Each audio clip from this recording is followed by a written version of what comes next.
When I saw this political documentary about Hong Kong on Netflix, I noticed that it was produced by American filmmakers.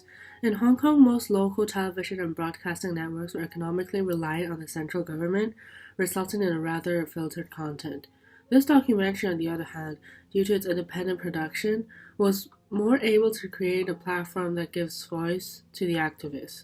However, due to the exact same reason, I doubted how and whether it was able to truly speak for the voices of Hong Kong citizens and the political situation it claimed to represent. So first, I identified the events that were represented in the documentary. There were the anti-moral and national education movement and the umbrella movement in 2014. After reading and comparing it with several academic articles and sources concerning these events, it is fair to say that this film presents an accurate depiction by clearly indicating dates, events, and using archival footages. Then my second sub-question is, how does the film use the expository mode to communicate its perspective and stance? The filmmakers interviewed different people, such as members of the democratic organization Scholarism, a former legislative council member, a lawyer who is also a writer for the SCMP, and one of the co-founders of the Occupy Central movement. Through interviews, they are given the opportunity to communicate directly to the audience and explain their motives and intentions of the movement. They also included illustrative visuals such as photos and videos to show the actuality and immediacy of police violence, power imbalance, and unity among Hong Kong youths. So moving on to my third sub-question, how is representation different from a news media?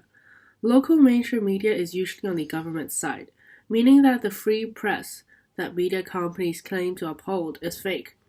However, since this film is independent and not filtered by China, it has more freedom in content and production. Although documentaries are conventionally compelled to present the objective truth based on factual information, unlike news reports, they have a larger freedom in terms of production and presentation style to reach the goal of bringing light to a certain cause or injustice. This allows the film to use a more emotional approach, such as these drone shots of the city filled with young protesters, while also inserting slow and sentimental music in the background. These are slides in the film that present a dark background with clear and bright titles, displaying important events. Although seemingly objective and simple, they aim to let the audience focus on and empathize with the Hong Kong youth activists with the use of language and tone. Finally, since this documentary can be streamed on Netflix, a more international and widely used platform, with a choice of subtitles of different languages, it reaches a larger audience when compared to local news in Hong Kong. All in all, this documentary was able to show the political situation and struggles of people in Hong Kong, but the filmmakers focused a little too much on Joshua Wong.